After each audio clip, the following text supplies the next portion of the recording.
আসসালামু আলাইকুম বন্ধুরা, বাংলার মুখ 24.com। আমি আজ চলে আসলাম মুরগি বাজারে আপনাদেরকে সকল কিছু দাম দর জানাবো। আজ সরকারি অফিস আদালত, বেসরকারি অফিস আদালত বন্ধ রয়েছে। আজ 16 ডিসেম্বর মহান স্বাধীনতা দিবস। আপনারা দেখতে পাচ্ছেন বিভিন্ন রকম মুরগি রয়েছে বাজারে। উপরের বড় পাকিস্তানি মুরগি দেখতে পাচ্ছেন 300 টাকা করে প্রতি কেজি। আপনারা নিচে দেখতে পাচ্ছেন পাকিস্তানি ছোট মুরগি 260 টাকা করে প্রতি কেজি।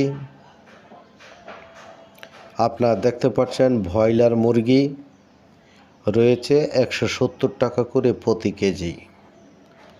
গরিবের পাতে জুটছে না মাছ মাংস, তবে সবজির বাজারে রয়েছে আকাশ ছোঁয়া মূল্য। সবাই ভালো থাকবেন। আল্লাহ হাফেজ। বাংলাদেশ চিরজীবী হোক।